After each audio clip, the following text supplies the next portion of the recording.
A TikTok creator, Rachel Tussey, has tragically passed away following her mommy makeover surgery, shocking the entire internet. Rachel was the creator behind the Midlife Unmuted account and spent an entire year openly sharing her surgery preparation process. She had set up a dedicated recovery space and gathered all necessary medical supplies and comfort items to prepare thoroughly for the procedure. Her surgery took place on February 25th, and initially everything appeared to be going smoothly, with doctors reporting stable conditions. However, during the operation, severe complications arose, including adverse reactions to medication and oxygen deprivation. Multiple medical staff members participated in emergency care, but her condition rapidly deteriorated, and she ultimately lost her life. On March 5th, her husband was forced to make the heartbreaking decision to remove her from life support. Some praised her bravery in documenting the entire process, while others questioned surgical safety and the responsibilities of platforms.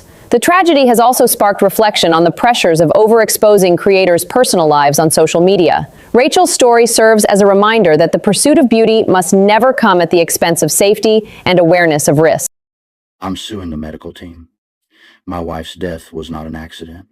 That day, I accompanied Rachel to Journey Light Surgery Center for abdominoplasty. After the surgery, the doctor told me everything went smoothly. She was awake in the recovery room and even called my name. I thought the hardest part was over.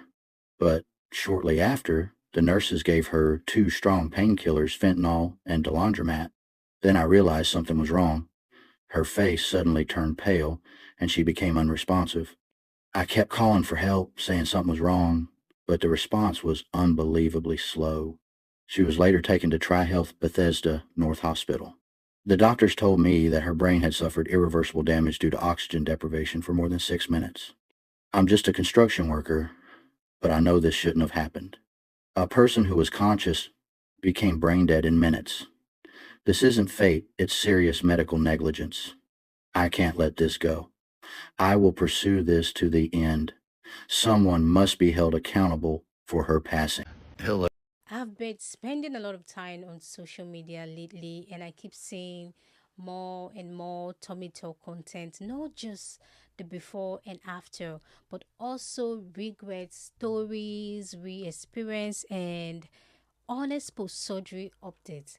And before I go any further, I want to make one thing very clear. This is not about attacking tummy talk, and it's definitely not about telling people what they should or should not do with their body. This is about balance, yes, because there are people who get amazing results and feel more confident than ever. But there are also people who don't talk about their experience until after, who go through things they did not expect, who sometimes wish they have no more before. And I feel like both sides deserve to be heard. Not just the perfect outcome, but the reality too. People need to see reality too, because social media can sometimes make things look way simpler than they actually are. And big decisions like this, they deserve real honest conversations. Well, I know y'all know that Rachel went into surgery Wednesday morning, and this is what we're looking at. She was without oxygen for over 6 minutes, supposedly. Was told last night that she's brain dead. Somebody dropped the ball and killed my wife. This is Rachel. She is a TikTok mom who shared her journey of a mommy makeover and was declared brain dead after surgery because of complications with medicine post-surgery. In the recovery room, there are usually various people that are watching patients. We don't know what happened to the recovery room nurse in this situation. There's no reason why a patient in a recovery room should go without oxygen for 6 minutes. After 4 minutes, you can have brain death. Somebody was not watching this patient. The surgeon will be there for a while, but the surgeon usually leaves at this point, and an anesthesiologist is in charge of the recovery room at most hospitals. The best thing you can do as a patient is to make sure you're having your surgery in a accredited facility with a good doctor that is board certified in plastic surgery. Just an awful, awful story that every one of my patients keeps asking me about and get my opinion on. As many of you guys know, this 47-year-old mom, Rachel Tussey, really excited, documenting her whole case, getting excited about her mommy makeover, had surgery to be excited to get her body back, you know, like many of you do, and just the most awful of outcomes. Apparently still living, from what I understand, but unfortunately appears to be brain dead. Her husband is dealing with the awful decision to make to whether or not to remove life support. I think it's so early that we have to be careful before we jump to conclusions. From what I do understand, it started pretty early, I don't know, 7 or 8 in the morning, and her husband got a call maybe to get a recovery around 5 or maybe after. Again, I don't know all the details, I don't get them wrong. That's a pretty long surgery. One of the reasons why I like to keep everything I do under 4 hours. But again, I'm not trying to give any blame there, but apparently was awake and talking, but shortly thereafter given some narcotics for pain control, and soon after that became unresponsive. A lot of people are jumping on the bandwagon that possibly she was overdosed. The pain medicine, that's possible. Here's what I would say. You know, as awful as this is, I feel bad for everyone, but I didn't feel bad for her surgeon. It appears he was a double board certified plastic surgeon, and from all intents and purposes had great results and previously good reputations. Even the healthiest patients undergoing, you know, good procedures and pre-op the right way and everything done. The most terrible things can happen to wonderful people. I think that we need to get all the details. What actually happened? What caused this? Could it have been prevented? Of course, we all need to learn as a community from this. Before we do that, we need to take some time, of course, focus on her and her family. I can't imagine the heartbreak it would be for me and my practice, and I can't imagine having to go through that just from a perspective of being her physician, much less what it would be like if that were my own family member. Guys, I love what I do. I can't give you any opinion, I'm sorry. I really have to know what's going on. You could be the best surgeon in the world and something like this could happen, or maybe you could not pay attention to something and it could happen. It does underscore the fact that no matter what we do to make you happy and confident and do all those things, nothing is more important than your health. So when we tell you things like breaking up surgeries for timelines, or being much more careful because of previous medical conditions, or honestly just canceling surgery altogether because we see something we don't like, I know that frustrates patients, but it's times like this where you see why it's so important. For now, I think let's just focus on the family and know that for them, every living moment's a nightmare right now, and it's horrible. I love all my patients out there. I don't want you guys to be, you know, scared going in, but you should always take surgery seriously. And these are the reasons why. Thanks so much. All right, that was really hard to watch. This situation, it's a real reminder that tummy talk, which people sometimes treat like a simple cosmetic fix, is actually a major surgery. We are talking about real risk, complication, infection, blood clots, and serious recovery challenges. The takeaway here is not fear, it's awareness. Yes, there are pros. For some people, this procedure can improve confidence, comfort, the quality of life, but the cons are very rare and sometimes underplayed online. Social media can make it look easy, quick, and low risk when it's not. When things go wrong, they can go very wrong. So, the big precaution here is do your research. Choose a qualified board-certified surgeon. Understand every risk.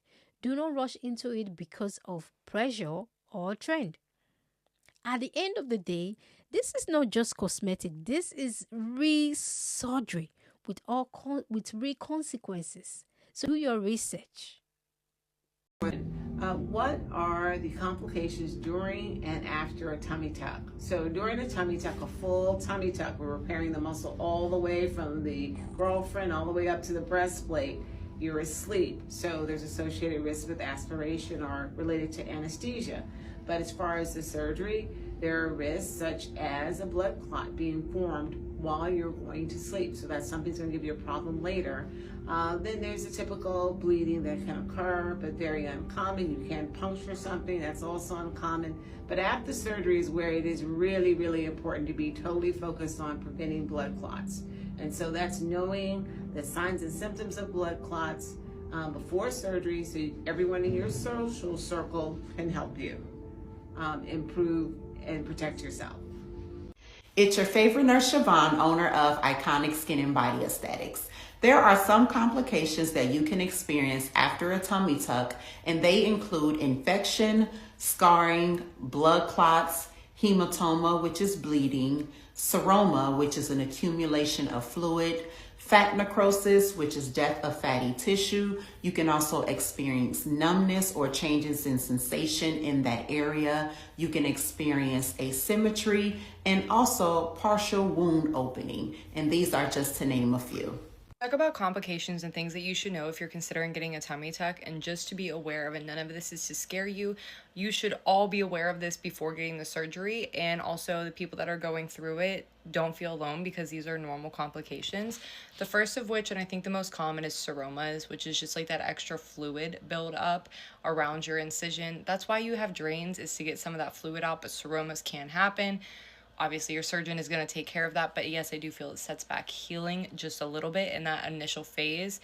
We can talk about your wound reopening. That happens to a lot of people. And then necrosis, whenever the tissue dies, then people end up with wound vacs. That's very real, and that's something that, again, going into surgery, I knew could happen. It was my biggest fear, and I'm so thankful that it did not happen to me, but it can happen.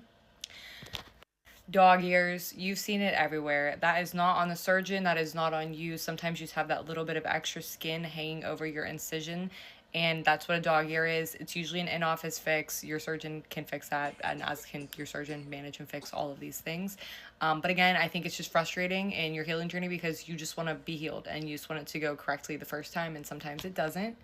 Some other things like drain site infection. My one drain site did get a little bit infected. I now have an indented drain site, is what it is. Hopefully that will come out. If not, my surgeon's going to fix it. I did already have a scar revision on that. That brings me to scar revision. A lot of people maybe opt for a scar revision because the initial scar is stretched out and pulled a little bit, and okay, that can happen. And then it also is going to bring me to keloids. You could keloid. There's a lot of uncertainty whenever you're going to get a tummy tuck, and it's just like, there's a certain percentage of people who have it perfect. They have zero complications. Their scar heals beautifully. It is thin. There's nothing, no issues. That's not the case for a lot of people. And so it's just good to be aware of these complications before you go sign up for the surgery, because it is elective surgery and it can be dangerous. But we're all still here. We're all still thriving. My biggest advice too is like stay off Reddit. To me, Reddit is a very scary place whenever it comes to tummy tucks, and I'm very happy before I got my tummy tuck, I actually did no research. I kind of went in and was like, okay, like I know what the complications are because my surgeon told me the complications, and yeah, that's it. Let's do it. But those are all very real complications. Let me know if there are any that I missed. Yeah. I realize I owe y'all an update about all of my tummy tuck complications. So about 2 weeks ago, I pushed on my stomach and heard like a sloshing sound. And when I did that, a good amount of fluid came out. So after that, the incision closed all on its own. A couple days later, I had my appointment with my surgeon, and I told him, just to be sure, he stuck a needle in my stomach to see if any fluid would come out when he tried to take it out. There was barely any. It was less than 2 cc's of fluid. So he was like, okay, well, it seems like most of it's out, and we'll see how you do by next week and if we need to do this again. Today is that next week appointment he was talking about. My incision has stayed closed and dry for the past 12 days. He told me I don't have to keep coming in every week now. I can see him in a month. I am almost 2 weeks post-op of my tummy tuck and BBL, and I am in the hospital. So this morning I down and I was like feeling wet, and I was like, what the heck? And I noticed that my faja was completely sopped through. So liquid was leaking out of the drainage site instead of leaking into the tube to go into the bulb. The good news is I don't have a fever, I don't have chills, my blood pressure is perfect, I don't feel bad. but it still could be an infection.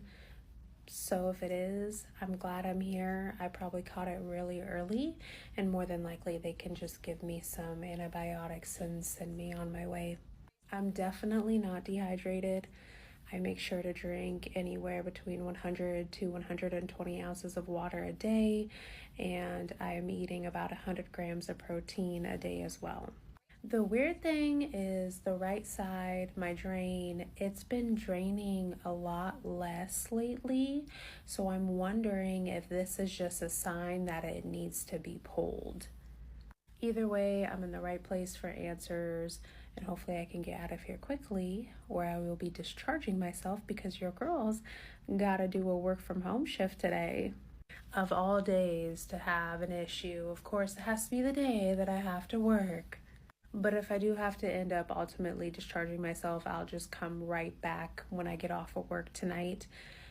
Because I don't have a fever and my blood pressure is not spiking and I don't feel a rapid heartbeat or my legs are swelling, none of the scary symptoms, I think I'm okay to get through the end of the day if they are unable to assist me before I have to leave.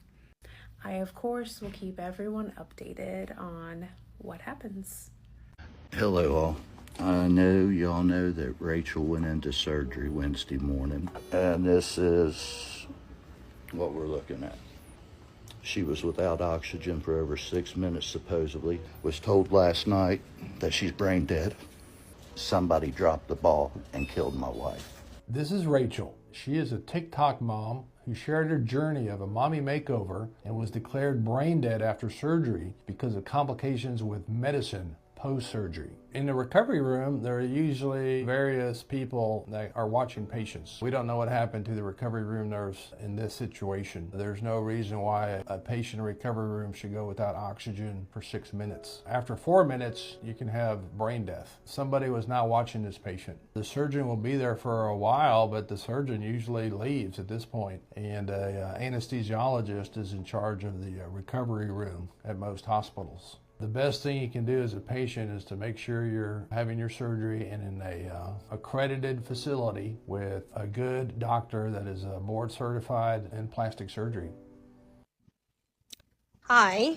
So my TikTok vlog journey, whatever you want to call it, I thought this was going to be a like, oh, my surgery was so great, but it's kind of turning into it's hard and a lot of us are struggling and you're not by yourself. I feel kind of by myself for sure. I'm 4 months out. I think last time I did an update, I was having some issues with my incision healing, and so doing like wound care looked really great. Got everything healed up. Last weekend, I put a bikini on. I felt snatched. I took a great picture of myself. I'm like, yes. And then Memorial Day, I started feeling like something's not right. Couldn't quite put my finger on it. Long story short, somehow I contracted staph infection. So it developed very quickly, and it still boggles my mind, but I basically had like this goose egg on my abdomen. And I looked like I was about 5 months pregnant. So of course I went into my surgeon, and she was like, yeah, it's not right. So she's like, we're gonna open you back up. Just got my entire incision healed, and it's like 90 degrees and the sun is out and the pool is open, and so I'm a little pissed about it. So I'm on all of the antibiotics, packing a wound again, feeling a little defeated if I'm being honest. And so, yeah, that's where we're at.